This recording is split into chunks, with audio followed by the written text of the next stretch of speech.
Ողջույն սիրելի Աստծո ժողովուրդ, թեկուզ տարիներն անցնում է, թեկուզ մեծանում ենք, բայց ամեն անգամ այս ամբյոնի մոտ կանգնելուց ինչ-որ սենց փոքր լարվածություն է լինում, պատասխանատվություն, որովհետև այն ինչ-որ պիտի խոսանք Աստծո խոսքից, պիտի խոսանք հոգուց, այլ ոչ թե մեր մտքից, ոչ թե մեր իմաստությունից, այլ այն ամեն շնորհքն ու իմաստությունը, որ Աստված է տալիս, դրանից։ Համար ամեն ինչի մեջ շատ մեծ է պատասխանատվությունը, այսօր թող ամեն բանում Աստծո գործը ու Աստծո ձեռքը երևա։ Մի պատմությունով կուզեմ սկսեմ, երբ որ պատանի էի, տենց համեմատաբար բնականաբար ավելի պարապ ես լինում, ավելի ազատ ես լինում, ավելի աշխուժ ես լինում, տենց ինչքան տարբեր տեսակի, գույնի, սորտի, հոգևոր միջոցառումներ կար, այդ ամեն ինչին ես մասնակցում էի, որ տարբեր եկեղեցիներում կոնֆերանսներ եւ այլն, ու տես մի միջեկեղեցական հավաքի ժամանակ, երբ որ տենց անծանոթ քրիստոնյաների հետ հավաքված պիտի ծանոթանայինք, ամեն մեկս ասում էր, բա ես ապաշխարել եմ այս ժամանակ, բայց ծնվել եմ հոգևոր, բայց նոր եմ ապաշխարել, սենց ինչ-որ ամեն մեկը պատմում էր, ով ոնց է Քրիստոսին եկել ու ինչքան ժամանակ է հավատքի մեջ։ Մի տարիքով մարդ կար, երբ որ հերթը հասավ իրան, ինքը ասեց, ես 1992 թվականից ապաշխարում եմ։ Ստեղ մացս լամփուշկա վառվավ մոտս, որ այտես ապաշխարությունը դա շարունակական process է, լինես չի տենց 92 թվին ապաշխարեցի ու պրծավ, всё, ես էլ ապաշխարելու ոչինչ չունեմ։ Ու այդ խոսքը տենց կպավ սրտիս ու միջև հիմա դա հիշում ու փորձում եմ իմ ապաշխարությունը լնենց անել, որ շարունակական լինի ու հենց այս շարունակական ապաշխարության մասին է այսօրվա իմ խոսքը։ Սկզբի համար կուզեմ կարդանք Եբրայեցիս 3-րդ գլխի 13-րդ համարը։ Ամեն օր հորդորենք միմյանց, քանի դեռ այսօր է կոչվում, որ չլինի, թե ձեզանից մեկը կարծրանա մեղքի խաբեության հետևանքով։ Մարդ կարա կարծրանա խաբեության մեջ լինելու պատճառով։ Տեսել եք տենց կարծր մարդկանց, որ սենց չոր են, իրանք տենց անքակտելի են, սենց ասած շակերտներով, իրանք տենց իրանց ասածի են, իրանց կողը չոր է, սենց կոպիտ ասած էլի, իրանք չեն փոփոխվում, իրանք տենց ձևավորվել են, կարծրացել են ու տենցա որ կա, ոնց է ձևել պիտի լինի։ Ես գիտեմ, որ այսպիսի մարդկանց համար, եթե առավել եւս իրանք աշխարհիկ են, Աստծո խոսքը դժվար է հասանելի։ Իրանց սիրտը նաեւ նման է ինչ-որ կարծր հողի։ Որ կարծր հողի մեջ ոչ ոք սերմ չի կարում, չէ՞ ցանի։ Այդ հողը պիտի ասենց բահով խփես, տարբեր տեսակի գործիքներ կիրառես, իրան փխրեցնես, ջրես, որ դառնա պարարտ հող, որ դառնա պատղատու հող։ Հողը մի օրում չի կարծրանում, ըլլում է, չէ՞, որ կարանք մենք սերմը ցանենք հողի մեջ, չհետևենք այդ հողին, այդ հողը կարծրանա ու էլի մեզ լավ պտուղ չտա։ Իրան շարունակաբար պետքա խնամել, ջրել, որ թողես տես կկարծրանա, կարծր կմնա, ոչի բանի օգտակար չի լինի։ Իսկ Աստծուն պետք չի կարծր հող։ Մեր առումով։ Մենք պիտի լինենք փափուկ, պիտի լինենք բերի, պիտի լինենք պատղատու, որպեսզի Աստծո խոսքը որ ընկնի մեր սրտի մեջ, կա նա աճի ու պտուղ տա։ Բայց տեսեք, որ կարծրանալու վտանգ կա։ Էսի Պողոսը, որ ասում է, չի ասում ինչ-որ կոնկրետ աշխարհիկ մարդկանց համար, էսի հենց հոգևորների համար էլ գրած է։ Աշխարհիկ մարդիկ իրար հորդորելու կարիք չունեն։ Ու այսօրվա իմ խոսքն էլ մեր հոգևորներից մասին է լինելու։ Իրար ինչի մասին հորդորեն աշխարհիկները։ Բայց մենք ունենք իրար հորդորելու կարիք, որպեսզի մեր սրտերը չկարծրանա Աստծո խոսքի նկատմամբ, որովհետև մեղքի խաբեությունը կարա կարծրացնի մեր սիրտը։ Ու բացի այն, որ հորդորում է, այստեղ Տիմոթեոսի թղթում դաժե կներեք ռուսերեն բառի համար անգամ վկայում է, որ հոգին ասում է, որ կլինի նման բաներ, այդ համարն էլ կարդամ։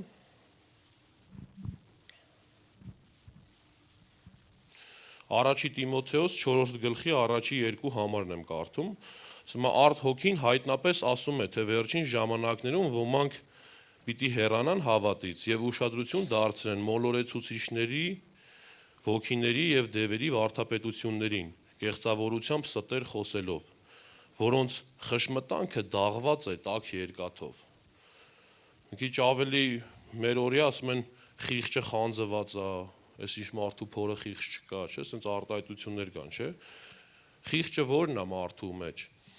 Ես մեր աստվածաշան դպրոցում սովորել եմ, որ խիղճը դա մարդու մեջ ճշտի սխալի տարբերելու ոնց որ ասած ազդակն է։ Իսկ երբ որ ինչ որ ազդակ չի աշխատում, մարդու կյանքում շատ խնդիրներ կարող առաջանա։ Ոնց է, որ ասենք ցանկացած ինչ որ կենցաղային տեխնիկա կամ ցանկացած սարքավորում ունի իր վրա ինչ որ ազդանշանային լույս է, որ եթե իրանք ըստ իրանց ֆունկցիայի չաշխատեն, շատ հնարավոր է փչացնենք մենք այդ ապրանք։ Օրինակ ավտոմեքենան ունի սենց բան, ցուցիչների վահանակ, մաքուր հայերենով դրան շիտոկ պրիբոր ենք ասում։ Իրա վրա սենց տարբեր լույսեր ա վառվում, որոնք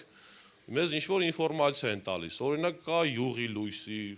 ցուցիչ, կա վառելիքի ցուցիչ։ Ու եթե ասենք վառելիքի ցուցիչը անընդհատ վառվում է, որ իր մեջ վառելիք չկա, մենք երբեք չենք իմանա երբ է պրծնում վառելիքը կամ երբ պիտի լիսկավորենք, այդպես մի օր կպրծնի կմնանք ճանապարհին։ Կամ ընդհակառակը, եթե երբեք չվառվի, մենք էլի չենք իմանա երբ է պրծնում։ Այսինքն ինքը պիտի իր ժամանակին վառվի, իր ժամանակին հանգի, որ կարողանանք մենք համապատասխան ձևի վերաբերմունք ցույց տանք։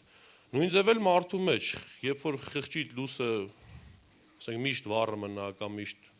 հանգած մնա, այտենց ճիշտ չի, պիտի իր ժամանակին վառի, իր ժամանակին չվառի։ Սրա մասին հաջորդիվ էլի կանդրադառնանք այս ցուցիչին, այսօր այդ ցուցիչի մասին շատ ենք խոսելու։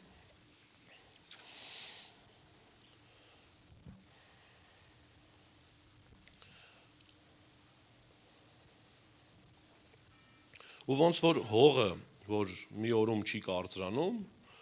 նույն ձև էլ մարդու սիրտը, խիղճը մի օրում ոչ դաղվում է, ոչ կարծրանում է։ Դա ժամանակ տևող process է։ Ու ստեղ Տիմոթեոսին տեսեք, ինչպիսի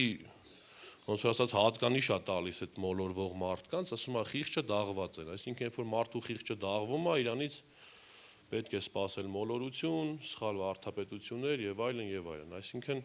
չպիտի մենք անուշադիր լինենք մեր խղճի այդ լույսի նկատմամբ, որովհետեւ դա կարող լինի թե մեր շրջապատում եղող մարդկանց կործանման պատճառը։ Էսի ինչ որ կարամ բնորոշեմ որպես հոգեվոր հիվանդություն, ու ցանկացած հիվանդություն ունի իր սիմպտոմները։ Ինչ սիմպտոմներ կարող լինի մարդու կյանքում, որ ինքը հասկանա, որ իր խիղճը հեսա կարող է խանձվի, իր սիրտը կարող է կարծրանա։ Աստվածաշնչում նման պատմություններ կան, ես 3 պատմություն եմ առանձնացրել։ Այս 6 հերոսների մասին պիտի խոսամ, 3 զույգ հերոսների, որոնցից մի հերոսը ապաշխարող հերոսն էր, մի հերոսը տենց ճակերտների մեջ արդեն շուտվանից ապաշխարած ու իր ապաշխարությունը մոռացած հերոսն էր։ Իրանցից ամեն մեկը ունեն հատկանիշներ, ու այդ հատկանիշները ասենց ասած այդ սիմպտոմներն են, որոնց որ մենք պետքա մեր կյանքում ուշադրություն դարձնենք։ Օրինակ Ղուկաս 7-րդ գլխի 36-ից 50 համարներում գրված է մի պատմություն, որտեղ Սիմոն անունով մի փարիսեցի Հիսուսին հրավիրում է իր տուն ճաշկերույթի, եւ այնտեղ իրան մոտեկանում է մի ոչ հարգի կին ու իր մազերով սրբում է ոտքերը, արցունքներով լվանում է, յուղովոցում է։ Իսկ Սիմոնը, երբ որ Հիսուսը եկել էր, ասում էր իմ ձեռների համար ջուր չտվիր լվացվելու, համբյուր չտվեցիր ինձ։ Պատմությունը կարծում եմ հայտնի է, եթե չէ գրված է Ղուկաս 7-րդ գլխում, կարող ենք հետո ընթերցենք։ Այստեղ ինչպիսի ցած ասած հատկություններ ուներ Սիմոնը։ Երբ որ Հիսուսը սկսում է իրան ոնց ասած խրատել, թե ինչումն է իր սխալը, այդտեղ երևում է, որ Սիմոնը Հիսուսի անձի հանդեպ ուներ թերահավատություն եւ անարգանք։ Երբ որ հյուր էր կանչել, իրան համապատասխան ձևի չէր հարգել։ Ու թերահավատորեն էր մոտիկանում Հիսուսին, կարծելով, թե ինքը լավ մարգարե չի, որ չիմացավ, որ այդ կինը պարկեշտ վարքի տեր կին չի, ու թույլ տվեց, որ իրան կպնի։ Բայց եկեք տեսեք, որ Հիսուսը այս կնոջը գովեց, որովհետև կինը ապաշխարում էր, կինը գիտեր իր մեղքը ու իր մեղքից ապաշխարություն էր ապրում, զգում էր իր մեղքը, այդ մեղքի իր վրան ծանրացել էր ու ինքը չէր համակերպվել այդ մեղքի մեջ, ուզում էր թողություն ունենալ իր մեղքերի համար։ Իսկ Սիմոնը լինելով բարեպաշտ մարդ, հարգի մարդ, փարիսեցի, որը այնտեղ այդ ժամանակվա եկեղեցական ծառայողներն էր, չգիտեր իր մեջի եղող թերահավատության եւ Քրիստոսի հանդեպ անարգանքի մասին։ Ինքը կարծում էր ինքը լավ մարդ է։ Բայց Հիսուսը գովեց ոչ թե տենց բարեպաշտ մարդուն, ով որ տենց ուներ իր հարգալից կերպարը հասարակության մեջ, բայց սրտի խորքում այնքան էլ այդպես չէր, այլ գովեց ապաշխարող մարդուն։ Նման պատմություն է նաև անառակ որդու առակը, երբ որ անառակ որդին վերադարձավ իր անառակություններից, հայրը ընդառաջ գնաց, ուրախացավ, որ վերադարձել է, խնջույք կազմակերպեց, բայց տունը կար մեծ աղբեր, ով որ այդքան էլ չուրախացավ։ Իսկ մեծ աղբոր ցենց երկու հատկանիշը, որ առանձնացրել եմ, դա տրտունջն ու նախանձն է։ Մեծ աղբերը տրտունջ ուներ իր հոր նկատմամբ, ով Աստծո կերպարն էր, իսկ տանը եղող եղբայրը մեր հավատացյալներից կերպարն է։ Տրտունջ ուներ եւ նախանձ ուներ իր այն եղբոր նկատմամբ, ով որ ապաշխարը հետերեք է ու ավելի, ասենց ասած, լավ վերաբերմունքեր արժանացել, քան ինքը։ Այս տրտունջն ու նախանձն էլ էլի այդ կարծրանալու բաներից է, սիմպտոմներից է։ Եվ այս պատմություններից ասենց ասած ամենաակնհայտը այն մաքսավոր մարդու եւ փարիսեցու աղոթքի պատմությունն է։ Սա կարելի է կարդալ, այս հատվածը մի քիչ ավելի կարճ է, գրված է Ղուկասի 18 գլխի 9-ից 14-րդ համարներում։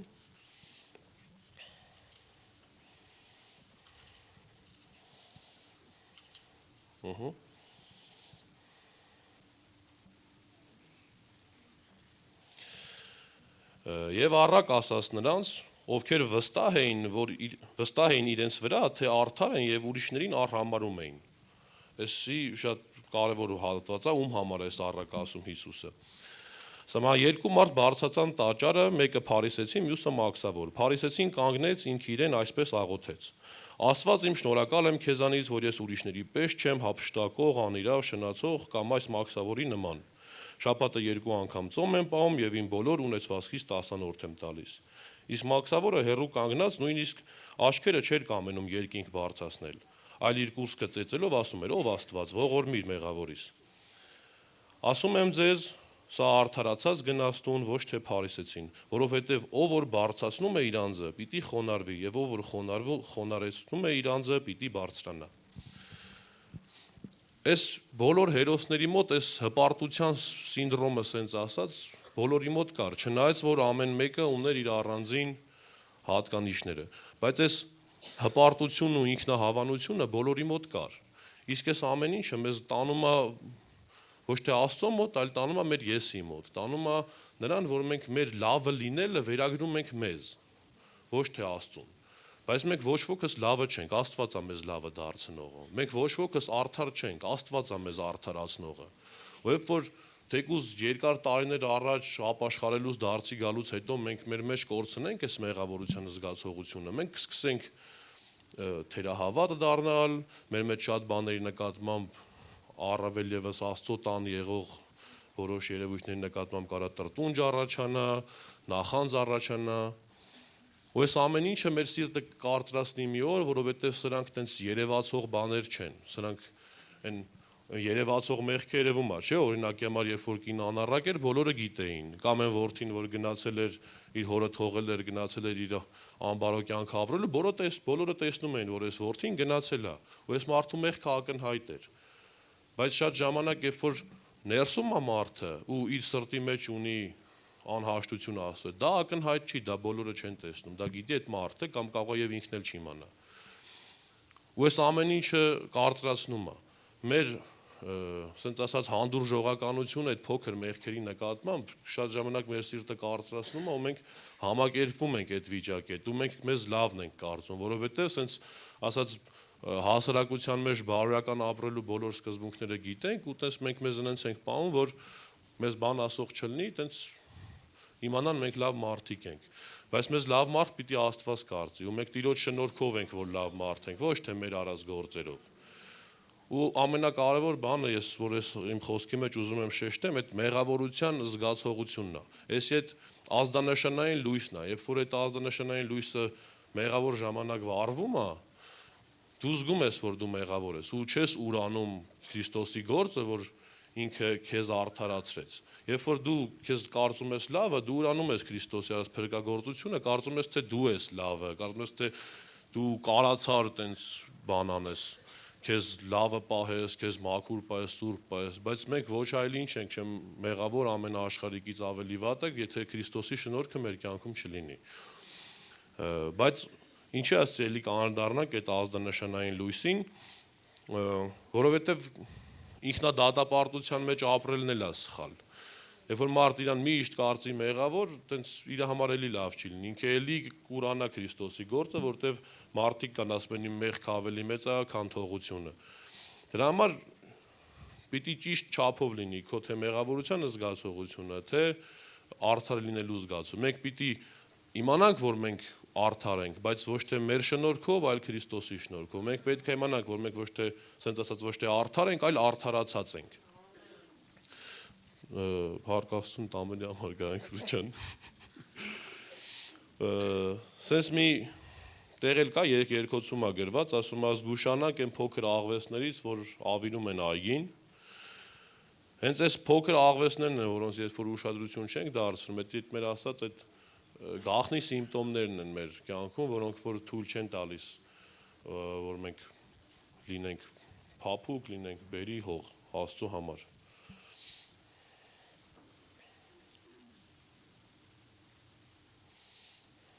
Ամեն ինչ միտք չեմ ասել։ Հա, ու ամենակարևոր բաներից մեկը այս սիմպտոմները հանկարծակի զգալու եւ այլնի բարագայում մեզ շատ անհապաղ պետք է դիմել բժշկի։ Ու շատ ժամանակ այդ բժշկին դիմելը կարող է լինի ցավոտ, կարող է լինի ինչ-որ տետահաճ, որովհետեւ հողն էլ տենց հեշտ չի փխրվում, սենց ասած էլ, իրան էլի ասում եմ,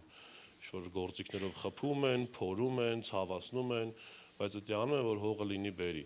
Ու երբ որ մենք ուշադրություն չենք դարձնում այդ սիմպտոմներին, իրանք բնականաբար մեր հոգևոր առողջությունը փչացնելու են ու մեզ տանելու են մոլորության մեջ։ Դրա համար ոչ թե մենք ինքներս մեզ լավը համարենք, ոչ թե մենք հպարտանանք, այլ թե հպարտանալու բան ունենք, հպարտանանք Քրիստոսով ու իր տված շնորհքով։ Այսքանն էր ասելիքս, էլի Աստծո ժողովուրդ աղոթենք ու ավարտենք։